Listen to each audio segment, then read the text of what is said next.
Hey guys, something seems to be just wrong with Tulsi Gabbard. Tulsi Gabbard's a congresswoman from Hawaii who is running for president. She's polling about 0.8% right now in an average of recent polls. And she put out this total grandstanding video about how she might be boycotting tonight's fourth Democratic presidential debate, a pre-announcement that she may have a further announcement to make about boycotting the debate if she decides to. I'm not even going to play the video itself because it's such cringeworthy grandstanding, but you can find the video online. But here's the tweet where she posts the video saying, "I am seriously considering boycotting October 15 debate to bring attention to DNC corporate media's effort to rig 2020 primary, not against Bernie this time, but against voters in early states, Iowa, New Hampshire, and presumably South Carolina." So Tulsi is announcing that she may have a boycott to announce. First, she complained that the standards were unfair for the third debate, which she didn't make, right? The standards unfairly kept her out of the debate. In reality, the standards for the third debate were too low, and the third debate ended up being filled with people that have absolutely no chance of winning the nomination.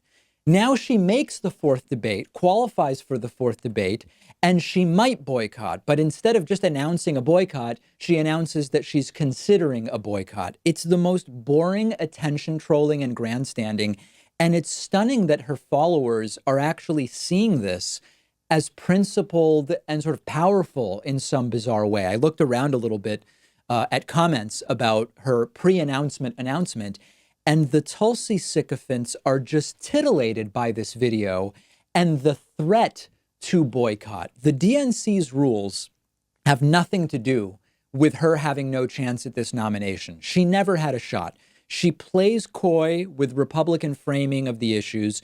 She plays this enlightened centrist role. It's all so boring. And this is such a desperate attention-seeking move. No one other than her sycophants is even paying attention to her campaign, and reducing the number of people on the stage tonight would be a good thing.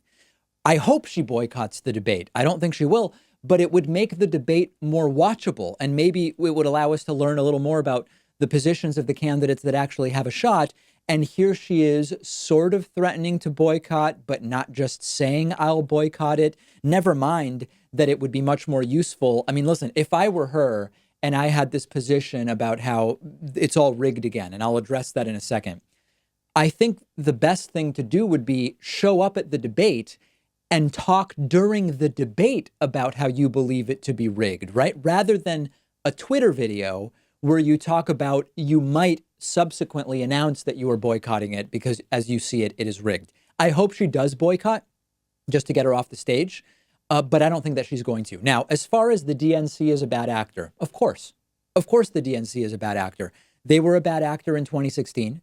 This year, they're allowing networks to run these debates in this horrible for-profit pandering game show-like way I can't stand, where the first question often doesn't even get asked until like 25 minutes into the debate. But the requirements aren't strict enough. Stricter requirements would reduce the number of people on stage.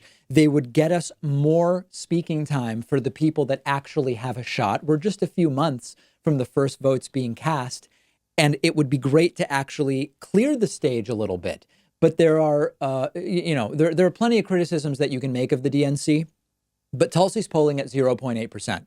No one cares if she boycotts. And quite frankly, I hope that she does in order to give the people who have a shot more speaking time, because I want to hear from them in depth, their understanding of and ideas about how to solve the pressing issues of our day. If you really want to criticize the DNC, go to the debate, criticize it during the debate instead of this pre-boycott announcement that you may be boycotting at some point in the future. I know some people are going to be upset with me about this. I know that the Tulsi sycophants are disproportionately loud, and they'll come and they'll dislike my YouTube video and they'll leave comments about, I'm a DNC shill or this or that or the other thing. I don't care. This is the most boring form of political grandstanding. And it is stunning, truly stunning, that there are people who are seeing this as some kind of really big, important and principled move from the powerful Tulsi Gabbard. Give me a break. You're polling 0.8%. Do whatever you want. I hope you boycott, but I assume that you'll be there.